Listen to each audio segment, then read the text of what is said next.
Bonjour, dans cette vidéo, nous allons expliquer la méthode d'intégration par partie. La méthode d'intégration par partie, c'est une technique qui permet de trouver les intégrales dans lesquelles on a un produit de fonctions principalement. Alors, c'est une méthode qui fonctionne avec une technique, avec une formule, pardon. Alors, ce que nous allons faire, c'est d'aller chercher cette formule-là, ce qu'on va appeler la formule d'intégration par partie. Alors, pour débuter, nous allons commencer avec la règle de la dérivée d'un produit. Alors, on sait que si on fait U, V', donc on cherche la dérivée du produit de U et de V, la règle de la dérivée du produit dit qu'on calcule la dérivée de U fois V plus U fois la dérivée de V. Donc, U'V plus UV'. Si on utilise plutôt la notation avec les différentiels, on pourrait réécrire cette expression-là, DUV sur DX est égal à, donc la dérivée de U, DU sur DX fois V plus U fois la dérivée de V, dV sur dx. On réalise ici que chacun des termes de mon équation est divisé par dx. Ainsi, on peut les enlever, ce qui nous donne duv égale du fois v. On peut mettre le v devant ici, et plus u dv. À ceci, on peut rajouter les symboles d'intégration. Donc, autrement dit, on dérive chacun des termes, le membre de gauche, le membre de droite, qu'on sépare en deux. Et qu'est-ce que ça nous donne? Bien, ici,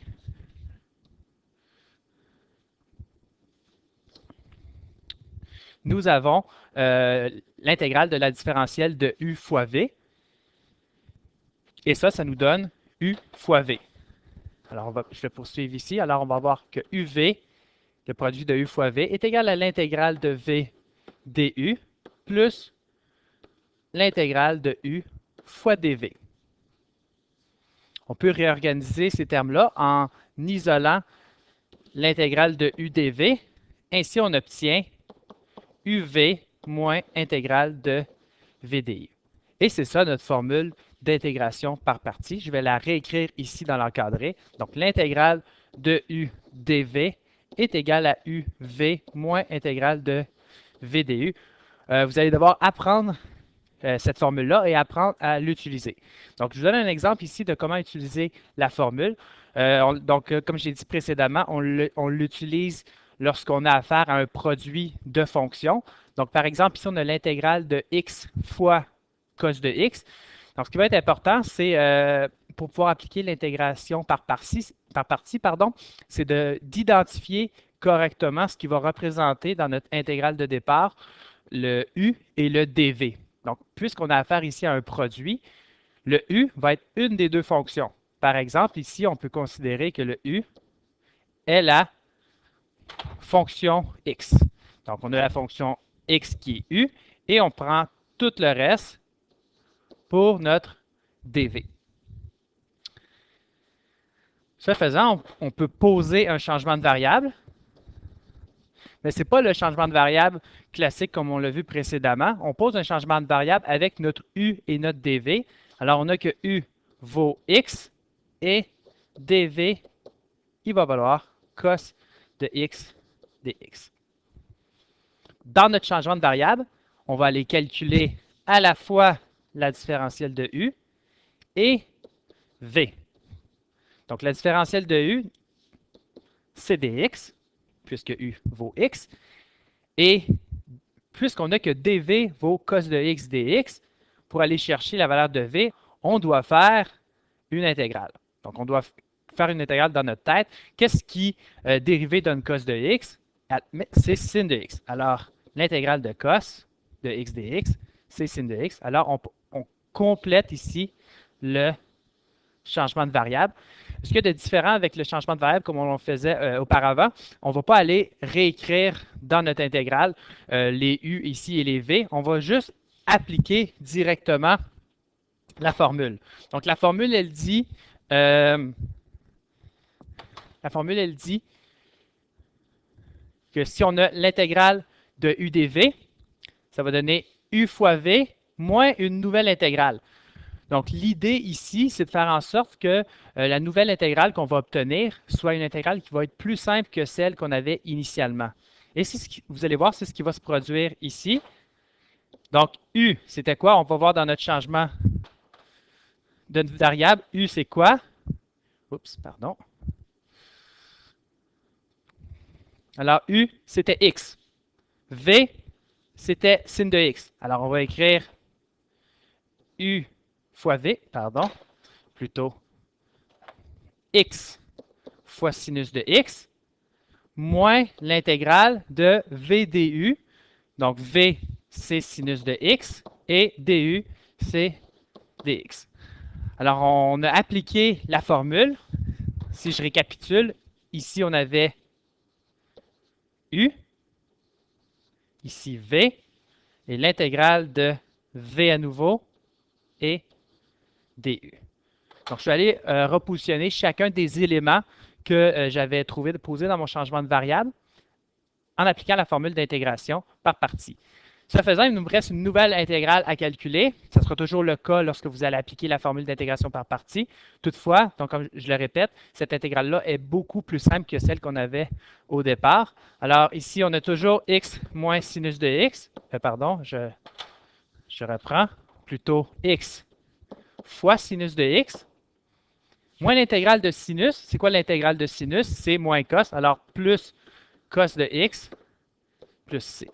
Alors ça, c'est le résultat de l'intégrale de x cos de x dx. Pour vous en convaincre, vous pourriez dériver cette primitive-là et vous obtiendrez l'intégrante que vous aviez au départ.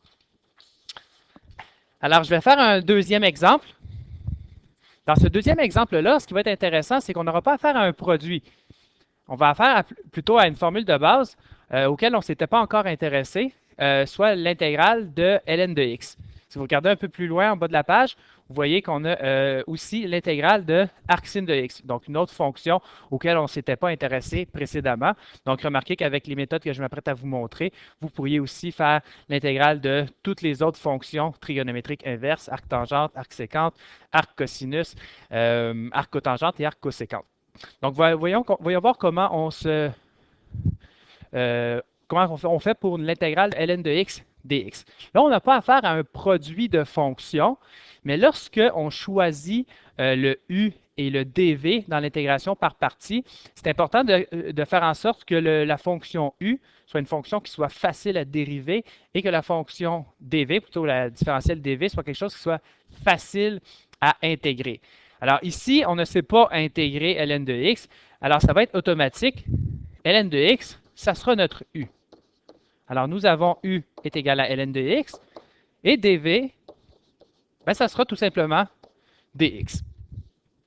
Alors, dans notre changement de variable, on vient calculer du, et ensuite v. Pour trouver du, on va faire la dérivée. La dérivée de ln de x, c'est 1 sur x. Alors, on va avoir 1 sur x fois dx, qu'on peut réécrire dx sur x. Et v, ça va être l'intégrale de dx, autrement dit, x. Si on applique maintenant la formule d'intégration par partie, donc je la répète, c'est l'intégrale de u dv est égale à uv moins l'intégrale de v du. Alors, u fois v, on va aller chercher notre u et notre v. Le u, c'est ln de x et le v, c'est x. Donc, x fois ln de x, peu importe là, le sens, moins l'intégrale de v fois du. Donc, x fois dx sur x. Donc là, ce qui se produit, c'est qu'on a dans notre nouvelle intégrale les x qui disparaissent et on a l'intégrale assez simple à évaluer, x ln de x moins l'intégrale de dx, donc x. Et on n'oublie pas notre constante d'intégration plus c.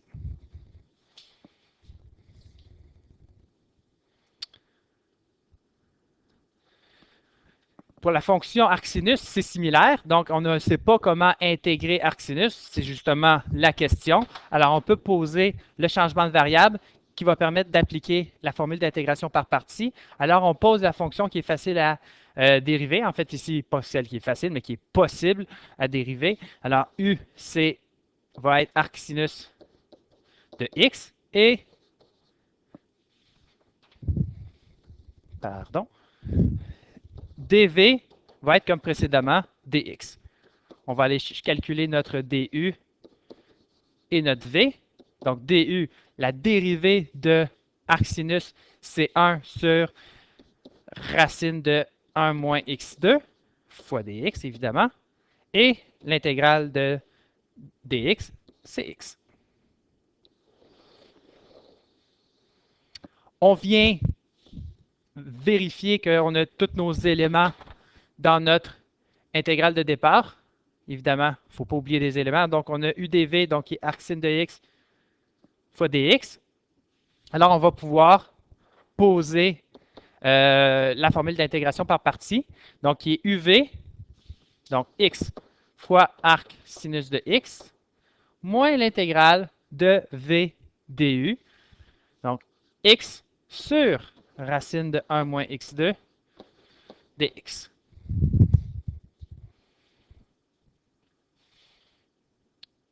Maintenant, ce qui nous reste à intégrer, c'est x sur racine de 1 moins x2. Cette intégrale-là, on peut la faire par un nouveau changement de variable. Alors, je vais poser un nouveau changement de variable, mais cette fois en utilisant une autre lettre pour ne pas se mélanger avec le u et le v qu'on a utilisé précédemment. Alors, posons t comme étant ce qu'il y a dans la racine au dénominateur, 1 moins x carré. Ainsi, on a dt qui est égal à moins 2x dx. Puisqu'on a au numérateur ici uniquement dx, je vais aller me débarrasser de mes constantes. Donc, je vais avoir moins dt sur 2 est égal à x dx. Et on a tout ce dont on a besoin pour faire notre changement de variable. Alors, je réécris ici x arc sinus de x. Cette portion-là, elle est complétée. Moins l'intégrale. Donc, maintenant, le x dx, c'est moins dt sur 2. Alors, dt plus, on sort la constante moins 1/2, ça fait changer le signe moins en positif. Et on a sur racine de t. Racine de t. Alors, pour pouvoir intégrer ça ici, on va amener, on a un exposant à la 1/2 au dénominateur. Ça nous ramène un exposant moins 1/2 au dénominateur. Alors, on a x arc sinus de x toujours, plus 1/2. Et là, on peut intégrer avec la formule de la puissance. Ça nous donne t à la moins 1/2 plus 1. 1/2 sur 1/2 et notre constante d'intégration. Alors ici,